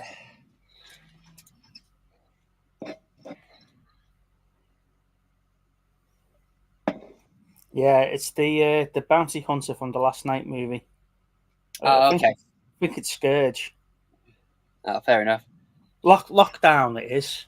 Lockdown, that's his name. Oh, okay. That's his name, yeah, it's Lockdown.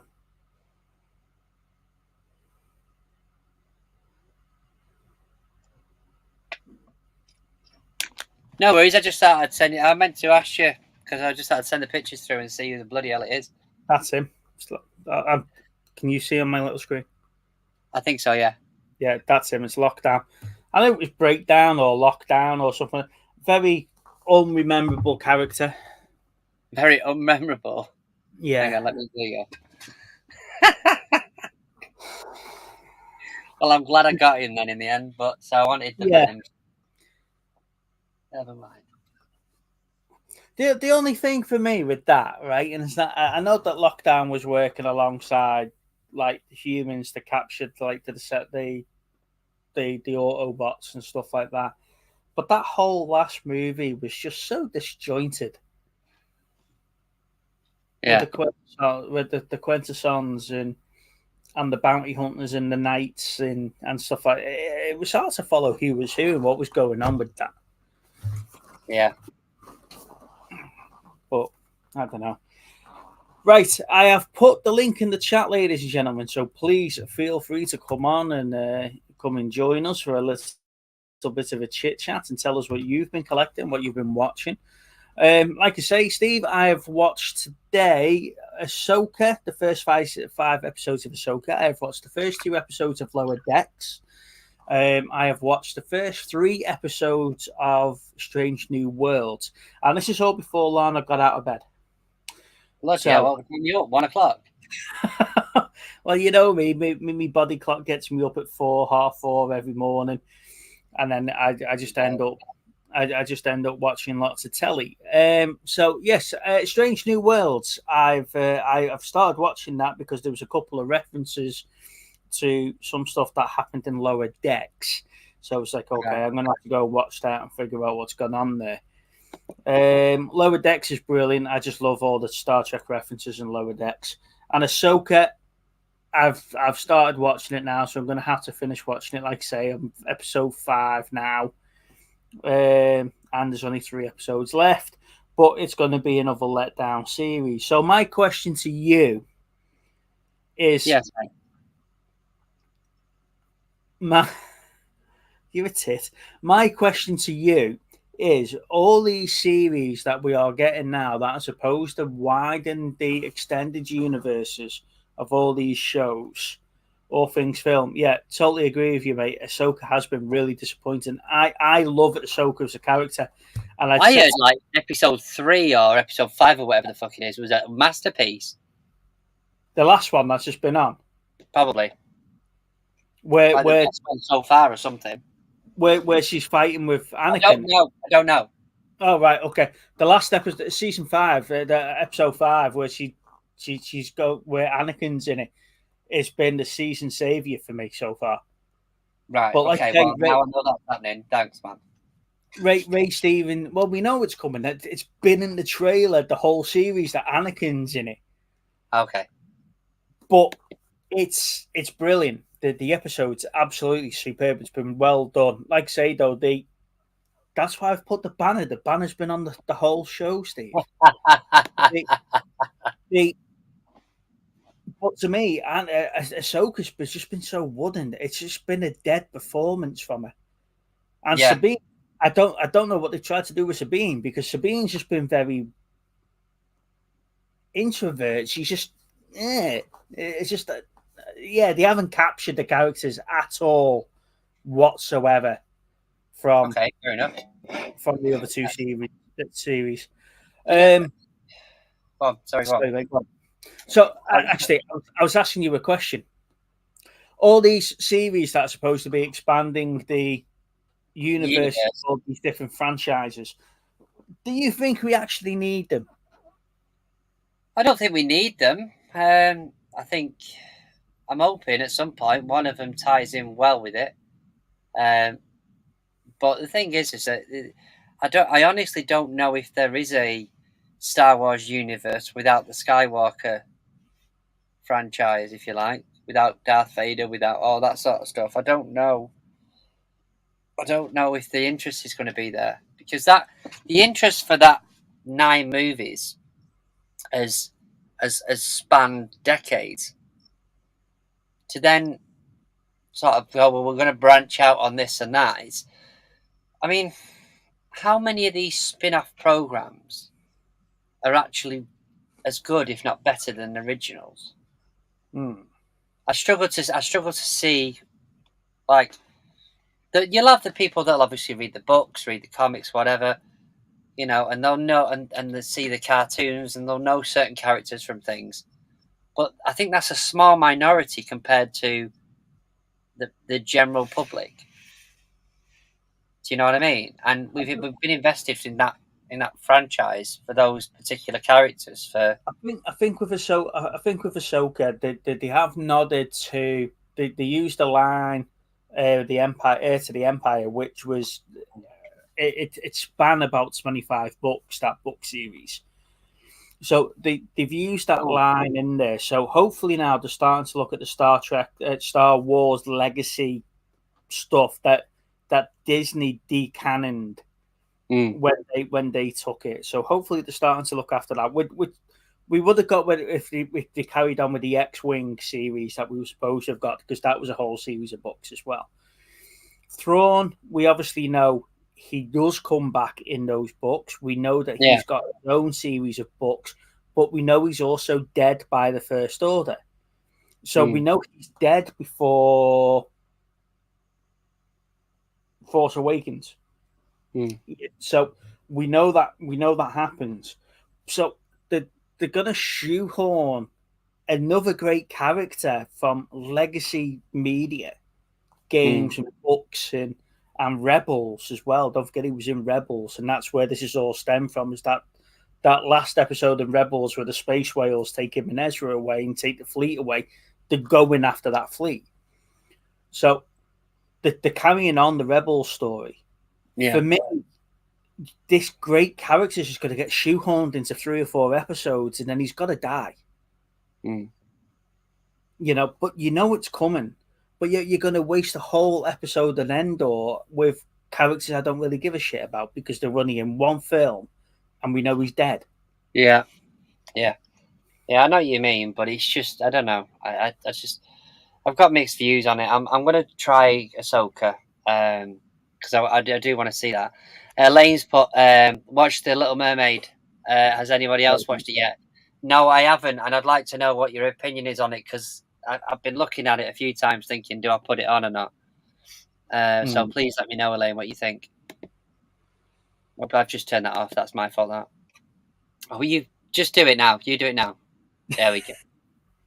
It's like, when your phone disconnects and you're both trying to ring each other back? Yeah. The entire Star Wars universe has been a pile of shite. I give them a go, but they were bad. The Star Trek season 4, look watchable. Yeah. Without hard drugs. See, I like you, mate. I was under the impression that they cancelled Discovery, but then Discovery's getting a new series. But they've cancelled Prodigy, haven't they? So they have cancelled one of the Star Treks. They've cancelled Star Trek Prodigy. You see, there's a massive fucking box set they're bringing out for Picard. Yes, with everything that he's ever been in. Yeah, that looks expensive and looks nice. It was something ridiculous when Peter shared it with me. 300 quid or something stupid. 200 quid. Yeah. Actually, I think I've still got the links from Pete Eblin when he sent it. That looks expensive. Well, I know it's expensive, but it looks pretty cool. But it does look cool. I don't think it's all 4K though, is it? I think it's Blu-ray with probably a bit of 4K chucked in. Or is it all Blu-ray? I think it's all Blu-ray. Legacy. £199 it is. Yeah. Is it all Blu-ray? Let's have a look. 54 Blu-ray discs. Yeah. So it's got Generations, obviously. Picard. The movies that he did. 55 hours worth of special features. It includes the films and the series. So Star Trek The Next Generation, seasons 1 to 7. Star Trek Picard 1 to 3. Generations, First Contact, Nemesis, and Insurrection. Yeah. This is limited, and they've got some limited edition collectibles. So they've got some photos of what's happening behind the scenes on Picard, all the different Star Trek deltas that he's wore over the com badges. Yeah. That he's wore over the series. There's Chateau Picard placemats. So Chateau Picard is obviously his vineyard. Yeah. And some Star Trek playing cards because of Q. Which the lead up to Q, wasn't it, in season 1 of Picard, season 2 of Picard, sorry, and the fact that they play poker in Star Trek quite a bit. Yeah. So would I be spending £200 on the next generation movies? What were they in CX? £15. Then you've your Star Trek. The Star Trek TNG box set was £60 on Blu-ray, wasn't it? Yeah. So there's £75, and then Picard, say 30-40 quid for Picard season 1 and 3, 1 to 3. You could probably get without getting the deltas and without getting the placemats and the playing cards. You could probably get that for 130 quid, 140 quid. Save yourself 50 quid. Yeah. But it looks a nice set. Oh yeah, it's let me put this on big screen so I can show you. It's very, very well presented. So that's the box set. Yeah. And then you've got, that's what you get in it. So like I say, those deltas look quite nice. Yeah, I know what you mean. If you were going to get it in the display case of the five badges, but for 200 quid, I'm not getting it. Yeah. But this is what I was saying about Disney and Star Wars and stuff. Are we going to get that box set for the Star Wars extended universe? Maybe somewhere down the line. Who knows? Get like the Ewan McGregor, Obi-Wan set or something. You get all his prequels in the series, and yeah, I know what you mean. Yeah. What's Sean saying here? The only reason why they bring back Discovery is because it's a non-binary studio. Yeah. Oh, don't get me started on this. The fucking changing rooms in Primark, right? Have you been into Primark recently? I haven't been in Primani for a while now. Right. Have a look what they've done with the changing rooms. It would take me 40 minutes to get there and 40 minutes to get back. They've got women's. All right, yeah. And all genders. No. They've got women's and all genders. Well, I've been trying to struggle to figure out, what box to put myself in, but I know I've got tits, but do I? Which one do you go in now, Steve? That's the question. Was you confused? Women's and all genders, right? Don't get me wrong. I am not against all this trans and non-binary and all that. I just think the world has gone fucking ballistic and ridiculous with this whole gender sexuality thing now. It's when you've got all genders on a changing room door. And it was at this point he realized he'd fucked up. Yeah. Jesus, mate. They know their customers most can't read. Well, Steve does go in there a lot and he likes pictures in his books. So what does that tell you? Yeah. Women and all genders. Wow. So have you been in there getting all your holiday clothes? Oh, do you know how difficult is it to buy a vest top that you actually like that's not got the long slitty arms in here? I like my vest tops that sort of hug around the bottom of the armpits here and have proper shoulders on it. But is that not just cutting the arms off a t-shirt? Yeah, I might just have to do that on Friday and get Lana to stitch it back up. But it's difficult. You're going into September, or you are in Yeah, that's September. true. Yeah, you're on the wrong end of summer, aren't you? Yeah, the end of summer, all the winter stuff was coming in May. So you've not had that. You need to buy your summer clothes in December. So going in, no, I'm not. Don't get me wrong. I'm not. I understand everyone's got a right and all that lot, and I've got friends that are I on. tried to take him off this lad. Come on, let's Yeah, let's let's go back to. I've got friends and family who are all over that different spectrum of whatever, and I'm not. It just when just when you see it, you've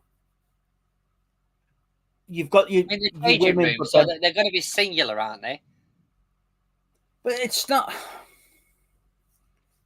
It's not the point, though, Steve. Okay, for people's protection, it's not the point. If you've got all sorts of people running around different bits, if you're going through the separation of it, Give me that shovel, okay, Steve. yeah. If you're going down the separation of it, then go down the separation of it. Have your male and female, yeah. Right. Okay. At some point, you're going to be in one of those boundaries, aren't you? But to have all genders and then women, I totally agree. Protect the women. They should have their own changing rooms for their own security. Totally agree with that. But Right. then, I don't agree with cross gender toilets or whatever you want to call gender neutral toilets either. When you go into restaurants and you're in the same toilets as the women and stuff like that, because you're just opening it up for abuse, aren't you? Yeah, something like that. So, I have the Picard set on order, worth the money if you don't own any of the shows. That's true. Mm-hmm. I bought a Primark jacket in 2014. It hit a charity shop in 2020. Still in in its Christmas wrapping.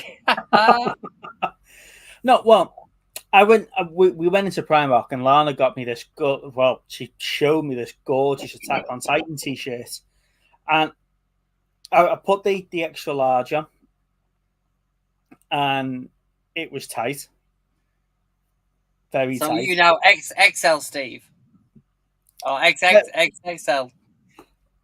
And I tried the double XL on, and it fitted perfectly, but it was just too long. It was. Hi, Hey, Cora. Coro, Nice to hope see you're you, well, mate. mate. I haven't seen you for a while. But Hope this you're double doing all right. this double XL was right past my knees. What who's wearing that? No, fucking Andre the Giant or someone like that. The Big Show, fucking 7 foot tall. Yeah, I know what you mean. But, The thing is that these sort of sizes now are they're all over the show, aren't they? yeah. But like I say, when you're in trouble when you've put an XL Primark top on, Yeah. bastard. You've put an XL and it doesn't fit you. However, we did this the other week. We went window shopping in Cheshire Oaks. We tried all the shirts on and everything else. Yeah. So I knew what sizes was. I come back instead of buying it in the shop. We went on to Vinted, got it in for half the price, and none of the fucking things fitted me. But we just tried them on a few days earlier, so we knew what sizes they were. So yeah, what's Sean saying here? I think he's clearing stuff up.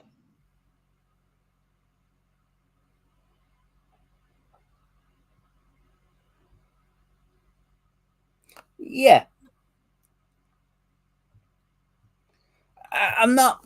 Yeah, less said on that before I get us cancelled. Yeah, I think we'll leave that one for them, Bam.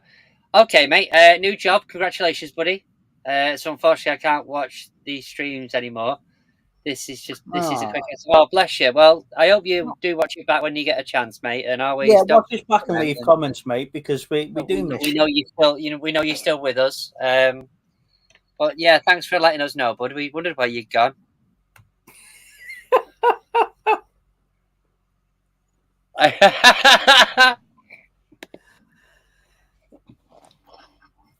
So let's talk about your fashion then in Primary. And God. you're wearing your sleeveless t-shirts. Yeah, So, this has only come about because we're going to Spain on Sunday, and I was oh, like, shit, Dad. No, shut up about it for an hour. we're going on holiday, and I was like, I've only got 2 vest tops. You know, I've got me Caramore one that I wear for the gym, and then I've got my Spider-Man one, my Universal Studios one that we got from Chris. Yeah. And it was like, right, so I'll take them with me. But it's more for being polite, really. Do you know, if we're going, we're most of the day we're going to be sat around poolside, but if we're going into the hotel or going for something to eat, I like to put a top on, and then I'd like to put a top on just for politeness, that you're not sitting there with your tits out while you're having your all you can eat dinner or whatever. The most important thing about all of this: are you taking the suitcase? Yes. Yes. I want some pictures of that going through customs. So it's more of the fact that I just wanted something to throw on. But we've been in M&S, we've been in Asda, we've been in Sainsbury's, we've been in Primark, we've been in. Do you know what? I even thought, do you know where we'll have them? Poundland and Pep and Co. Yeah. Petco now, apparently. I found out yesterday some useful information from my wife. What's that? They have now changed it to Pepco instead of Pep and Co. And the sizes have changed to Polish sizes. All right. So what it was Lou had gone in there and picked up a load of stuff that she knew would fit her because she'd had the same sizes from there before, and got it home and hardly any of it fit. And when she got back and spoke to the manager, they said they changed the name of it. It used to be Pep and Co, but now it's Pepco, and they're all Polish sizes. So it's a thing, Caro. It's a thing. So your XL now, especially like a women's size, I should not know this information. Like your XL on that is like a 14. Yeah. You know, so. But yeah, just use this information for you. No, it's bonkers. It really is, because I'm a large in like regatta, but I'm an XL in Crackhopper and Tog, and Crackhopper and Regatta are the same company now, so you would assume the sizes are the same. Yeah. I'm XL in Lyle and Scott, but I'm a double XL in Superdry. I'm Primark by the sounds of it. So I'm just all over the bloody shop. So when you walk into a change room, you've got 3 different sizes, and the girl's looking at you like you can't tell me what size. No, because I could either be a large or a double XL. Is this where you're going to sort of only go to the shops to where you're medium? No, in no world am I ever a medium or ever have been a medium, Steve. I don't think I've been a medium since year 7 in high school, mate. It's been, you know. No, I haven't seen Talk to Me. That's the one where they used a hand, isn't it? To talk to ghosts. So no, I haven't seen them. However, we did go to see Nun 2 on Tuesday. I actually got a ticket and went to cinema to watch Nun 2.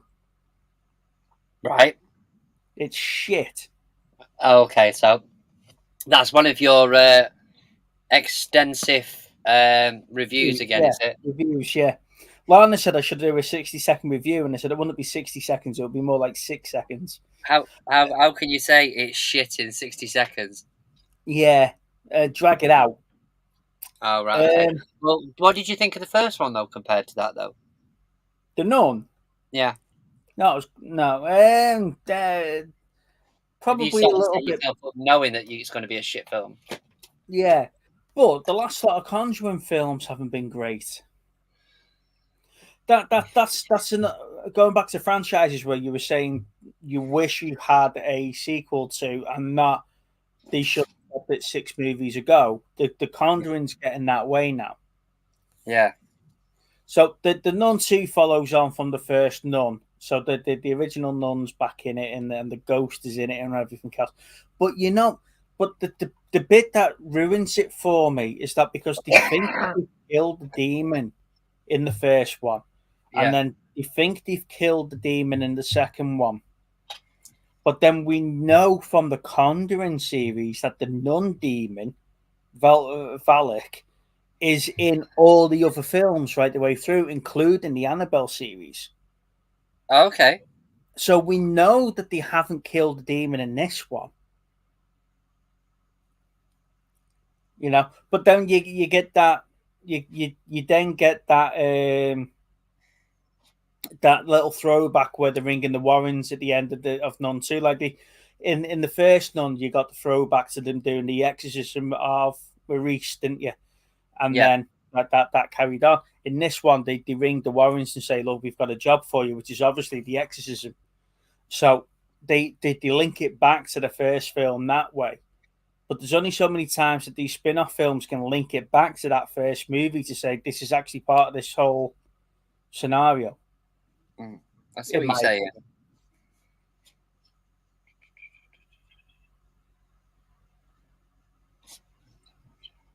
When the Nun sued the filmmakers for cash, and number 3 wasn't coming. Yeah. They were talking about the pay dispute. Were they? That they had, yeah, during the filmmaking and stuff. I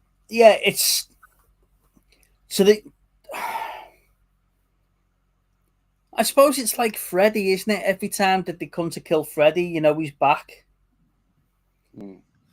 But yeah, it's not worth watching. It's not worth going to cinema to watch. If you're a completist and you like watching the complete series of movies and everything else, then by all means go and watch it. Go and make your own opinion.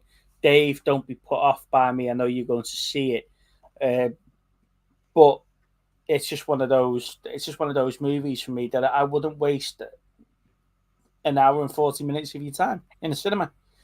Yeah, save your money. Yeah, see you later, Coro. Take care, mate. See you later, mate. But yeah, save your money, in my opinion. It's not something that I'd rush to the cinema to go and see.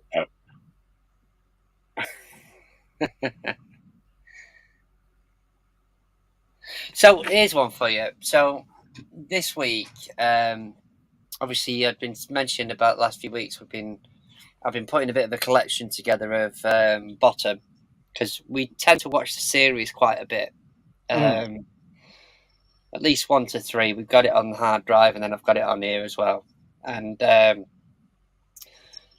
anyway, we sat down. I sat down and I watched Guest House Paradiso. Yeah. And I think we watched 1, 2, 3, possibly 4, no, 1, 2, 3, and 5 of the lives. Yeah. And I don't know whether it's just because the first few I've seen so many times, but I found them to be like, I weren't remotely enjoying them, I don't think, compared to the series. So do you think that's because the series, they could get away with a lot more, couldn't they? Because it was filmed 8-9 years before the first live. Something like that, I think.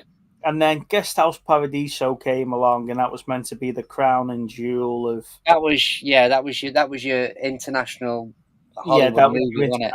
Yeah, that was your silly comedy, Fawlty Towers type movie. The lives, do you think they've tailored down the sense of humour and the language in it? Because obviously they're on tour, the people are more there, they didn't want to get the reaction. I think so, maybe. I think that's maybe it. But the thing is that I used to enjoy, especially number 3. I don't know whether it's just because the other ones were quite early on, but number 3 I enjoyed. It was funny. Is that the one where they're shipwrecked? It's the one where they're on the shipwrecked on the island. Yeah, they're on the island, because you've got the first one, which is at the house, the second one, which is the house and prison. Yeah. And the third one is on the island.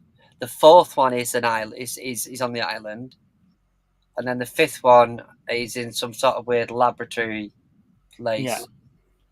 Yeah. Yeah, I mean the thing is we still sat there and we still enjoyed them, but I just felt like it wasn't anywhere near as good as the TV program, and I don't remember feeling like that the last time I watched, especially like the third and the first. I'm watching stuff now that I really enjoyed as growing up, and I say I can go back and watch it again, but I found that with Gladiator and Braveheart and stuff like that at the moment, where I am getting bored watching these films that I really loved and I enjoyed, and I just think that my particular taste has moved on. Maybe, yeah, maybe. So maybe us watching, I don't know, let's just pick Squid Games off the top of my head, for example. Yeah. Where I'm enjoying that Squid Games, Alice in Borderlands type of series, and then when I go back to watch Fawlty Towers, although Fawlty Towers is amazing and it's funny, I don't seem to enjoy watching the episodes as much as I did do. Yeah, back. I mean, Guest House Paradiso was probably the worst for me because there's a big cast in that. There's a lot of big names. You know, when you look at it, you've got Simon Pegg, sort of a young version of him, and stuff like that. And it's like I'm not finding this half as funny as I used to. No, because it's not the same comedy. It's not season 1 bottom. It's season 3 bottom after 3 live shows. Yeah, with a global movie. Yeah. It's, and it's not your British humour that it was. You go back and you watch the young ones, and and like you say, Fawlty Towers and the early series of Only Fools before it started before they started broadcasting those early seasons. They sort of tailed off towards the last couple of seasons of Only Fools and Horses. The humour sort of got watered down. Yeah. I get it. And the more it comes mainstream, the more it got sort of watered down, and it's not what you expected it to be. But then, like you say, you're watching it and you're going, "What did I actually enjoy about this?" I think that's what it is. I think it's been watered down and it's a lot more mainstream. It's like a band, isn't it? When they first sort of hit the scene and then they become a bit more pop sort of thing because they're becoming more mainstream. They're appealing to more. About Becky Hill. When Becky Hill first hit the music scene, she was very, very good. She was writing her own songs. She was singing her own songs. And she went to see it in concert. She made the effort to go to Manchester to see it at the O2 in Manchester. And she absolutely loved it. When she's listening to Becky Hill now, and the new ones, it's Becky Hill with Corey, what's his face, the DJ, or Calvin Harris or whatever, and it's not the same because she's gone mainstream and she's moved away from what she was good at doing. She's just performing other people's stuff, and that some of those lives for Barton, I don't think they wrote, did they? I don't think Rick Mail wrote some of that. I don't know, mate. To be honest with you, it's just like I say,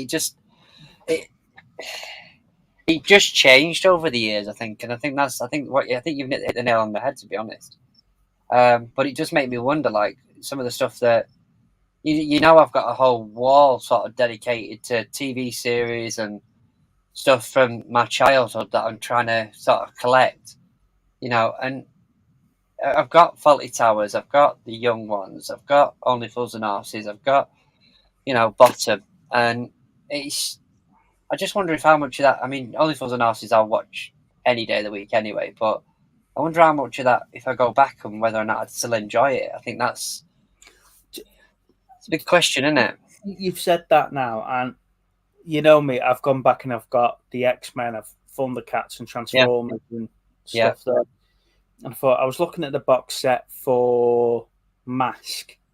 Yeah. And I thought, how much do I actually enjoy Mask before I go and buy the box set? And I put it on YouTube and I watched 2 episodes and I went, this is shit. Yeah. And I'm dreading going back to watch Thundercats. No, I think that's still because I'm older and I now understand all the educational subplot and the messages that it's going to give. Yeah. Am I going to enjoy those series? Mm. But have you tried watching an episode of He-Man recently, the original He-Man? No, and I've got it up there. No, I haven't. Go back and watch one of them, because then you realise as an adult this ain't great. But as a kid, you love it because you don't understand what they were trying to teach you. No, that's true. But yeah, I'm dreading going back to watch Thundercats because it's all teaching Lino how to be an 8-year-old in a 16-year-old's body, and that's what it's all about. And yeah, I'm dreading going back to watch it, because if I don't enjoy it, I've just wasted that money buying that series. Yeah. Sean said he's holding off for Rebel Moon. Yes, that looks absolutely amazing. That looks absolutely amazing. I can't wait for that to come out myself. Then he goes on to say, so much of that comic strip spin-off group of comedians is aged badly. Yeah. I don't know if it's aged badly. I just think we've moved on. Unknowingly moved on. Yeah. Especially in the early 2000s and stuff. But now, I don't think you'd ever get a series sort of signed off with that humour. Yeah. Now, and it's not bad humour. It's the old toilet humour, isn't it? Yeah, and this is it. It just for me, it just seems like we're.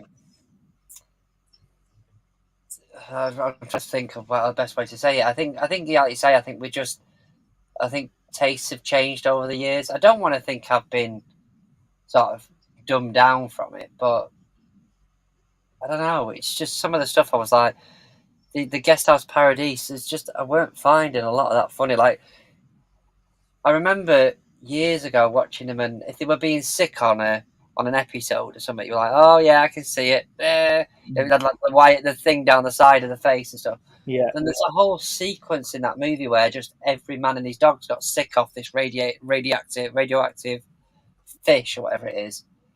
And I'm just sort of like, is this nearly done? Are we nearly done with this scene? And then there's a big boulder of sick, and I'm like, all right, okay, here we go. Right, we're nearly done. And I just thought, I'm not enjoying that at all. Yeah. And then, yeah, there's just a few weird bits in it, and I'm just, I mean, obviously it was to appeal to the masses, wasn't it? So, well, you like you said, as I said, go back and watch Mask, go back and watch He-Man, go back and watch Thundercats. Like I say, I'm dreading Thundercats, but those series, I really enjoyed Ulysses 31. Watch it, and again, you can get that whole series on YouTube. That's another thing, how the people get away putting whole series of cartoons out, and I get done for putting a miniature fucking trailer out. Don't get me started with that.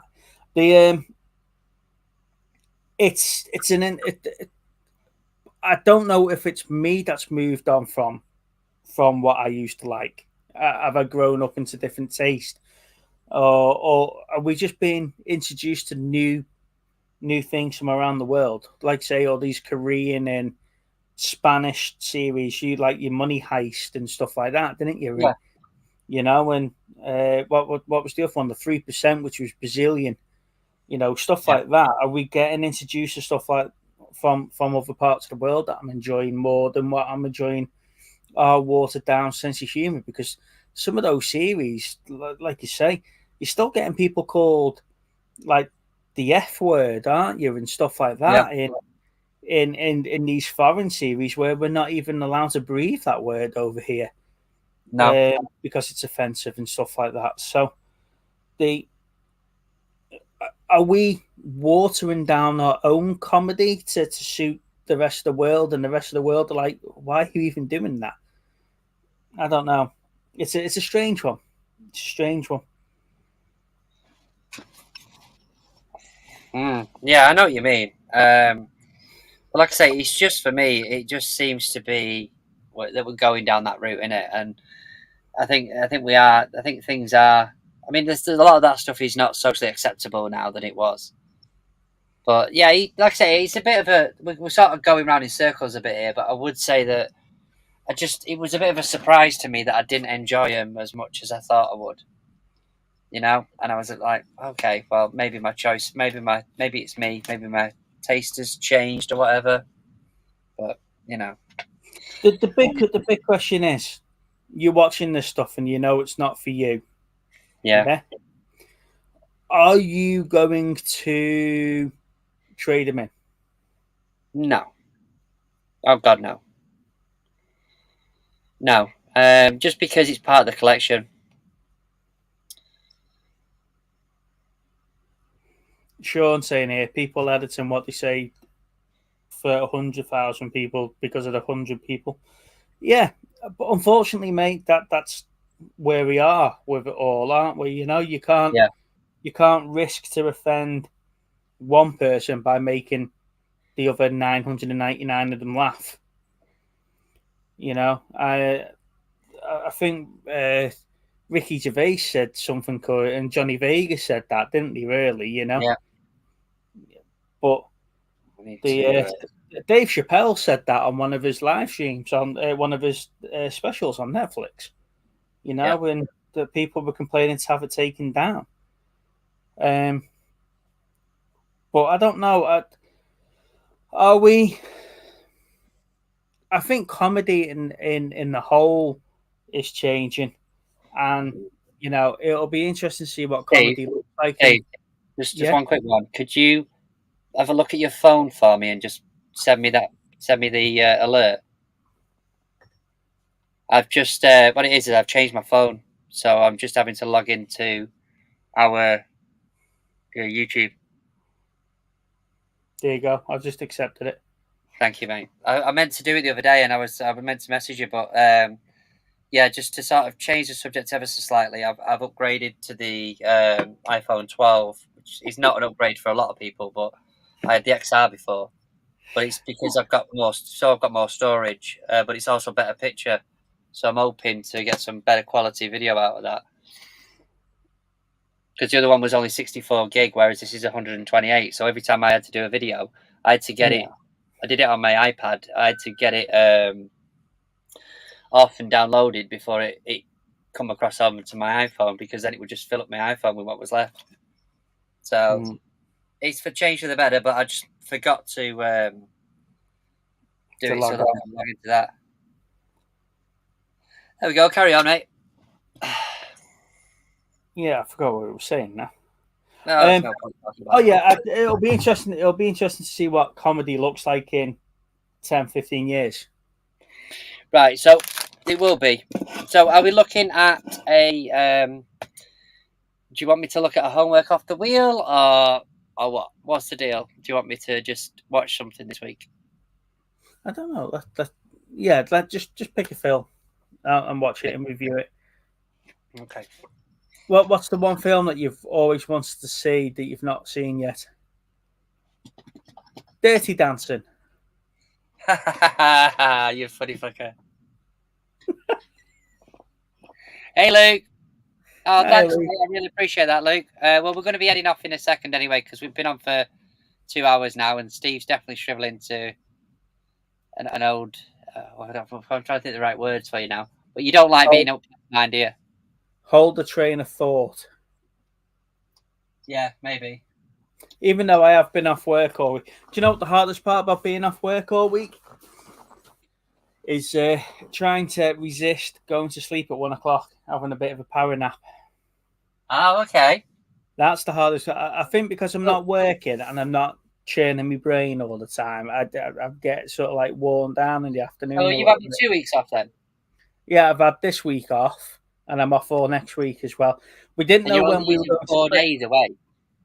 Yeah, we didn't know when we were going to Spain Oh, in that time. I booked these quite early on in the year, so we didn't know exactly what was going on. I just booked 2 weeks off in September. You guys enjoying Ahsoka? No, short answer. You'll have to go back and watch it, mate, because he had a bit of a rant about that. So yeah, if you missed that bit at the start, a bit further in, go back and watch it. It's not great. It's not great, shall we say? Yeah, so we got 2 weeks off, which has allowed us to do some little bits on like the mini and around the house and get some bits that we need to do sorted. So you can really go away and relax for a few days. Yeah. Fair enough. Which is nice. And it's nice seeing emails come through on my work phone and go on my personal phone from work, and I'm going, I don't need to answer them. Yeah, that's true. You know, I'm just being copied in. I'm just being copied in for courtesy. I don't need to answer them. You know, it's great. However, I am fighting the urge to actually get on and answer some of the questions. And, but I'm on holiday, and I've sworn to myself I'm not doing it. I think Ahsoka's better than Obi-Wan. I think we're going into those dead episodes now for Ahsoka. I think we'll get 2 dead episodes where nothing's really going to advance the story, and then the last episode's going to be all out. If you remember back in Obi-Wan, there was 3 or 4 episodes that were like that, where he was trying to help the refugees, and then he was doing something else and whatever, and that was leading up to him to fight Vader. And yeah, you had that like mid-season lull in Obi-Wan, and I think because we just had such a great episode in Ahsoka now, episode 5, and we had 2 episodes where nothing's really happened to build up to this one. We're going to get 2 really poor ones, and then we'll get the big blockbuster at the end. That just seems to follow that sort of Star Wars series trend that they've been going with.